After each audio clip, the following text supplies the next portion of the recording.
وأقامه يوم القيامة للمذنبين المتلوثين الخطائين الهالكين شفيعا. فصلى الله تعالى على كل من هو محبوب ومرضي لديه صلاة تبقى وتدوم بدوام الملك الحي القيوم. ونشهد أن لا إله إلا الله وحده لا شريك له، ونشهد أن محمدًا عبده ورسوله.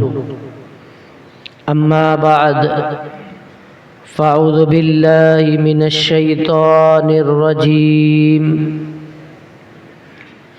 بسم الله الرحمن الرحيم. وَأَمَّا بِنِعْمَةِ رَبِّكَ فَحَدِّثْ.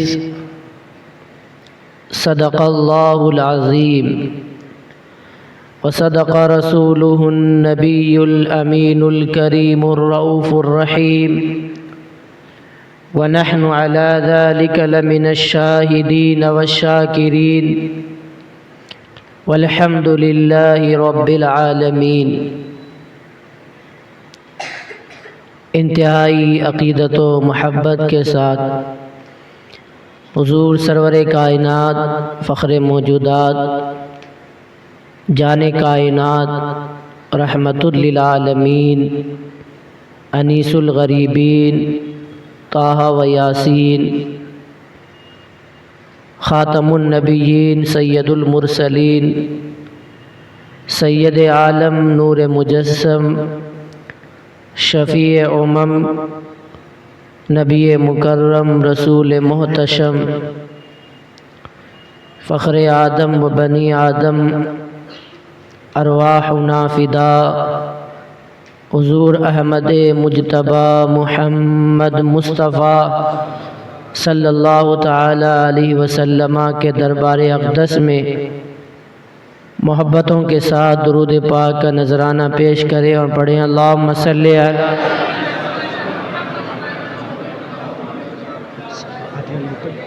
صلاۃ و سلام علیک یا رسول اللہ وسلم علیک یا حبیب اللہ. نثار تیری چہل پہل پر ہزاروں عید ربیع الاول. نثار تیری چہل پہل پر ہزاروں عیدیں ربیع الاول، سوائے ابلیس کے جہاں میں سبھی تو خوشیاں منا رہے ہیں. ایک طرف یہ عید، ایک طرف وہ عید، ایک طرف یہ عید، ایک طرف وہ عید، دونوں عیدوں سے بڑھ کر ہے عید میلاد النبی. اللہ نے ہمیں عید الفطر عطا فرمائی اور اللہ نے ہمیں عید الاضحیٰ کا مقدس دن عطا فرمایا. ہم مانتے ہیں کہ وہ دونوں اسلام کی عظیم الشان نعمتیں ہیں. عید الفطر بھی نعمت ہے، عید الاضحیٰ بھی نعمت ہے، اور یہ مسلمانوں کے لیے بہت بڑا انعام ہے رب تعالیٰ کا. لیکن ہمیں عید الفطر بھی عید میلاد النبی کے صدقے میں ملی ہے، عید الاضحیٰ بھی عید میلاد النبی کے صدقے میں ملی ہے. اگر یہ عید نہ ہوتی، میرے آقا دنیا میں تشریف نہ لاتے، تو نہ وہ عید ہوتی نہ بقرہ عید ہوتی. یہ ساری عیدیں اللہ نے ہمیں عطا فرمائی تو یہ عید میلاد النبی کا صدقہ ہے. بہت سارے لوگ سوشل میڈیا پر یہ پروپیگنڈا کرتے ہیں کہ اسلام میں تو دو ہی عیدیں ہیں، یہ تیسری عید کہاں سے آئی ہے؟ تو وہ لوگ بھی غلطی پر ہیں. یہ تیسری عید نہیں ہے، بلکہ اسلام نے ہمیں بہت ساری عیدیں عطا فرمائی ہیں. وہ اپنے کم مطالعہ اور کم فہمی کی وجہ سے اس غلط فہمی کا شکار ہو گئے کہ اسلام نے دو ہی عیدیں دی ہیں، ایک عید الفطر دی ہے اور ایک عید الاضحیٰ دی ہے. یہ عید میلاد النبی تیسری عید سنی پتہ نہیں کہاں سے لائے ہیں. ان لوگوں کو معلوم نہیں کہ اسلام میں صرف دو عیدیں نہیں ہیں، بلکہ میرے آقا صلی اللہ تعالی علیہ وسلم نے فرمایا کہ جمعہ کا دن بھی عید کا دن ہے. جمعہ کا دن بھی عید کا دن ہے۔ اور پھر حضرت عمر رضی اللہ تعالیٰ عنہ فرماتے ہیں کہ ایک یہودی نے مجھ سے کہا کہ تمہارے دین میں، تمہاری شریعت میں، تمہارے مذہب میں ایک ایسی آیت ہے الیوم اکملت لکم دینکم، کہ اللہ نے آج تمہارے دین کو مکمل کر دیا۔ یہ ایک ایسی آیت ہے تمہارے دین میں اور تمہارے مذہب کے لیے کہ اگر یہ عید یہودی مذہب، اگر یہ آیت یہودی مذہب کے تعلق سے نازل ہو جاتی تو اس آیت کے نازل ہونے والے دن کو ہم عید منا لیتے۔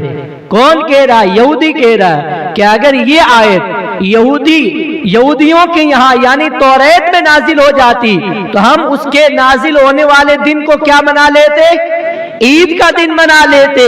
تو حضرت عمر فاروق رضی اللہ تعالیٰ عنہ غالباً فرماتے ہیں، آپ نے فرمایا کہ تم تو یہ کہتے ہو کہ اگر یہ آیت ہمارے مذہب میں نازل ہوتی، ہماری کتاب میں نازل ہوتی تو ہم اس دن کو عید کا دن منا لیتے۔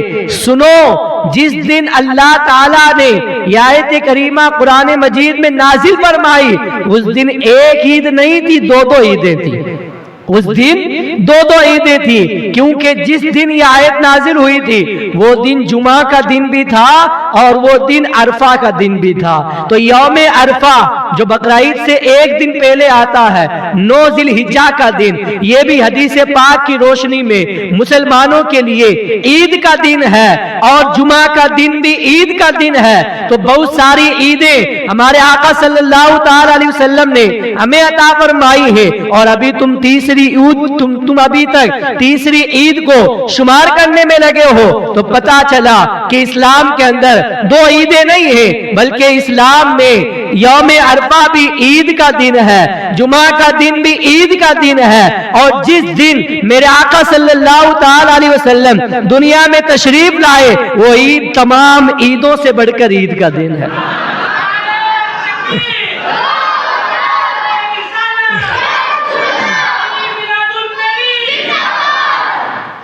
تو یہ اللہ کے رسول صلی اللہ تعالی علیہ وسلم کی حدیث پاک کی روشنی میں عید ایک نہیں، عید 2 نہیں، بلکہ ہمارے آقا نے ہمیں کئی عیدیں عطا فرمائی ہیں، اور اس عید کو یعنی سرکار علیہ الصلوۃ والسلام کے دنیا میں تشریف لانے والے دن کو عید کے طور پر منانا یہ بھی قرآن سے ثابت ہے، یہ بھی قرآن سے ثابت ہے۔ کل میں نے کہا تھا کہ کل کی مجلس میں انشاءاللہ قرآن کی روشنی میں سرکار کی ولادت کے دن کو عید کا دن ثابت کرنا یہ قرآن پاک کی آیات سے یہ ثابت ہے اور ثبوت ہے قرآن پاک سے کہ سرکار علیہ الصلوۃ والسلام جس دن دنیا میں تشریف لائے یہ بلا شبہ عید کا دن ہے، بلا شبہ عید کا دن ہے۔ اب چاہے کوئی اسے بدعت کہے یا شرک کہے یا ناجائز کہے یا حرام کہے یا جو کچھ کہے وہ اس کا نصیبہ ہے، اور سرکار کی ولادت کی خوشی منانا ہمارا نصیبہ ہے۔ یہ ہمارے مقدر میں اللہ نے لکھا ہے کہ ہم سرکار کی ولادت کی خوشی مناتے ہیں، جلتے نہیں ہیں۔ سرکار علیہ الصلوۃ والسلام کی ولادت کی خوشی میں ہم پھولوں کی طرح پھول جاتے ہیں، ہم پھولوں کی طرح کھل جاتے ہیں، کیونکہ اس دن میرے آقا تشریف لائے۔ تو قرآن پاک کا 7واں پارہ ہے، کتواں پارہ؟ 7واں پارہ۔ حضرت عیسیٰ علیہ السلام نے اپنے رب کی بارگاہ میں دعا کی، ربنا انزل علینا مائدة من السماء تكون لنا عيدا لأولنا وآخرنا وآية منك۔ حضرت عیسیٰ علیہ السلام رب کی بارگاہ میں دعا کرتے ہیں، اے اللہ آسمان سے ہم پر دسترخوان نازل فرما، آسمان سے ہم پر دسترخوان نازل فرما، یعنی آسمان سے ہمارے لیے عظیم نعمت عطا فرما، کھانے کی نعمتیں عطا فرما، اور جس دن آسمان سے ہمارے لیے دسترخوان نازل ہو جائے گا، ربنا انزل علینا مائدة من السماء، جس دن آسمان سے دسترخوان نازل ہو جائے گا اس دن کو ہم کیا منا لیں گے؟ تکون لنا عید الاولنا، عید کا لفظ قرآن میں آیا ہے، عید الاولنا، اس دن کو ہمارے پہلے لوگ وآخرینا اور ہمارے بعد والے لوگ اس دن کو کیا منا لیں گے؟ عید کا دن منا لیں گے۔ جس دن آسمان سے دسترخوان نازل ہوگا تو ہمارے لوگ اس کو کیا بنا لیں گے؟ ہم کیا بنا لیں گے؟ عید کا دن بنا لیں گے۔ یہ حضرت عیسیٰ علیہ السلام رب کی بارگاہ میں دعا کر رہے ہیں، پتا چلا کہ ایک دسترخوان جب آسمان سے نازل ہو جائے، ایک عظیم نعمت اللہ کی عیسیٰ علیہ السلام پر اور عیسیٰ علیہ السلام کے ماننے والوں پر جب آسمان سے نازل ہو جائے تو عیسیٰ علیہ السلام جو اللہ کے نبی ہیں، اللہ کے رسول ہیں، کیا فرما رہے ہیں کہ اس دن کو ہم عید کا دن بنا لیں گے۔ تو ایک دسترخوان کے نازل ہونے پر جب ایک عام دن عید کا دن بن سکتا ہے تو پھر جس دن ہمارے آقا تشریف لائے وہ دن عید کا دن کیوں نہیں بن سکتا؟ ہمارے آقا صرف ایک معمولی نعمت نہیں بلکہ میرے آقا صلی اللہ تعالی علیہ وسلم اللہ کی سب سے بڑی نعمت ہے۔ حضور کیا ہے؟ اللہ کی سب سے بڑی نعمت ہے، سب سے عظیم نعمت ہے۔ حضور سے بڑی کوئی نعمت نہیں بلکہ حضور کے صدقے میں اللہ نے تمام نعمتوں کو بنایا ہے۔ حضور کے صدقے میں اللہ نے تمام نعمتوں کو بنایا ہے، اور اللہ تعالیٰ نے قرآن پاک میں فرمایا وَأَمَّا بِنِعْمَةِ رَبِّكَ فَحَدِّثْ، اپنے رب کی نعمتوں کا خوب چرچا کرو، رب کی نعمتوں کا خوب چرچا کرو، رب کا شکر ادا کرو۔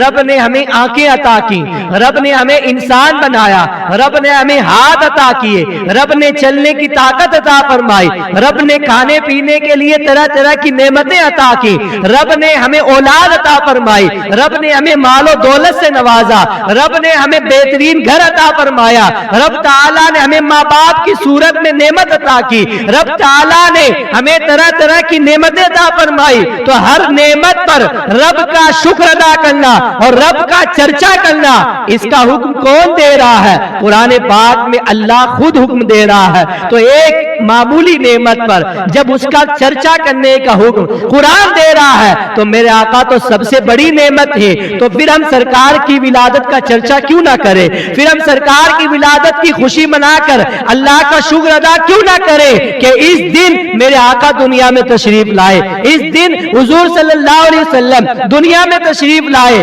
اور آج کل لوگوں کو آپ نے دیکھا ہوگا، اور کچھ لوگ وہ بھی ہیں جو کہتے ہیں کہ عید میلاد النبی منانا یہ بدعت ہے، لیکن جب 15 اگست آتی ہے تو وہ بھی ترنگا لہراتے ہیں، 15 اگست آتی ہے وہ بھی ترنگا لہراتے ہیں، آزادی مناتے ہیں، آزادی کی خوشی مناتے ہیں۔ ٹھیک ہے، اچھی بات ہے، ہم بھی ہندوستانی ہیں، ہم بھی آزادی مناتے ہیں، ہم بھی ترنگا لہراتے ہیں، لیکن جب ترنگا لہراتے ہیں اور اس جھنڈے کو دارالعلوم دیوبند کے اوپر لہرایا جاتا ہے تو کوئی بدعت نظر نہیں آتی، کوئی شرک نظر نہیں آتا، کوئی ناجائز نظر نہیں آتا۔ اس دن میں جب ہندوستان کو اللہ تعالیٰ نے آزادی عطا فرمائی، خوشیاں مناتے ہیں، مٹھائی تقسیم کرتے ہیں، ایک دوسرے کو مبارکباد دیتے ہیں کہ آج یوم آزادی مبارک ہو، یوم آزادی مبارک ہو، ہم بھی دیتے ہیں، وہ بھی دیتے ہیں، جو میلاد کو بدعت کہتے ہیں۔ تو پتا چلا کہ ہندوستان کی آزادی پر تم یہ کہتے ہو کہ جھنڈا لہرانا جائز ہے، مبارکباد دینا جائز ہے، کیونکہ اس دن اللہ نے ہندوستان کو انگریزوں کی غلامی سے آزادی عطا فرمائی تھی، ہمیں آزاد کر دیا تھا۔ تو جب ایک ملک آزاد ہو جائے اس دن خوشی منانا جائز ہو سکتا ہے، جھنڈے لہرانا جائز ہو سکتا ہے، مبارکباد دینا جائز ہو سکتا ہے۔ تو جس دن میرے آقا تشریف لائے تو ایک ملک آزاد نہیں ہوا تھا، پوری دنیا آزاد ہوئی تھی۔ سرکار تشریف لائے تو پوری دنیا کو غلامی کی زنجیروں سے اللہ تعالیٰ نے آزادی عطا فرمائی تھی۔ تو جب میرے آقا تشریف لائے وہ دن بدعت کیسے ہو سکتا ہے؟ وہ دن